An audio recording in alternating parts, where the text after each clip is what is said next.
Chicago's winters are notoriously brutal, but beneath the snow-covered train tracks of the south and west sides, the bitter cold hides a very different chill.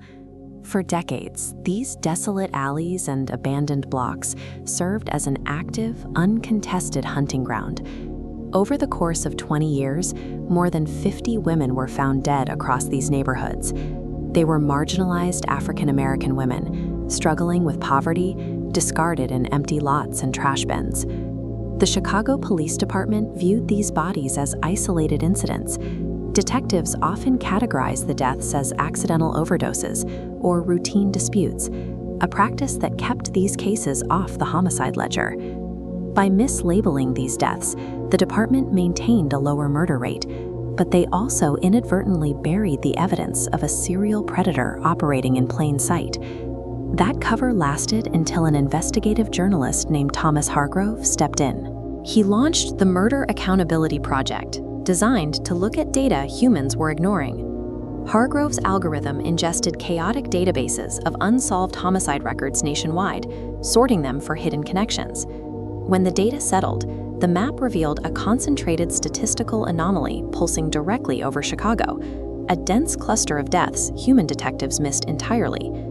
Where human investigators looked at these cases through a lens of bias and saw random tragedies, the code processed the raw facts and found the statistical footprint of a serial killer. To isolate this exact cluster, the algorithm fed the massive database of deaths through two highly specific investigative parameters. First, it looked at the method of killing. The machine filtered out shootings and stabbings, isolating only the cases involving manual or ligature strangulation. Next, it analyzed the disposal sites.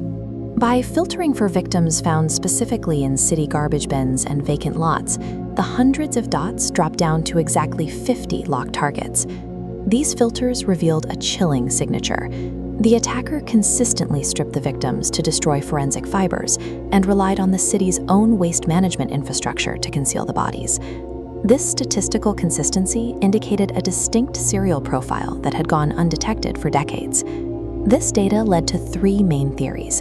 The city was dealing with either a highly organized lone predator, a group of opportunistic copycats exploiting the same vulnerable neighborhoods, or fragmented attackers mimicking the disposal method. But right as the algorithm brought this terrifying pattern to light, the investigation hit an institutional roadblock, the Illinois forensic backlog crisis. As this timeline chart shows, physical evidence like rape kits and DNA collected from crime scenes didn't immediately yield answers. Instead, those samples sat on lab shelves for 3 to 5 years before being processed. You can see how this bureaucratic stagnation compounds over time. Even when police had the physical evidence in their hands, the delayed testing granted the killer years of freedom. By the time some of these backlogs were finally cleared, they only yielded fragmented DNA matches. Suspects like Arthur Hilliard were linked to individual, isolated cases, but those single hits failed to explain the broader cluster of 50 victims. The algorithm's clarity is rendered useless when it collides with a broken human bureaucracy that allows physical evidence to expire in a warehouse. It took until 2019 for the tide to turn. Faced with unrelenting community protests and Hargrove's data, the Chicago Police Department was finally forced to acknowledge the pattern. The official response was the creation of the Chicago Strangler Task Force. Their mandate was to reopen those 50-plus cold files, prioritize the physical evidence, and clear the decades-old backlog. But decades of institutional neglect are difficult to reverse. Despite the task force's efforts to re-examine the physical evidence and cold files, the massive cluster of murders remains officially open and unsolved today. The MAP algorithm successfully identified the geography of the crimes and isolated the footprint of a predator. But because human investigators ignored the victims for so long, the physical trail grew cold.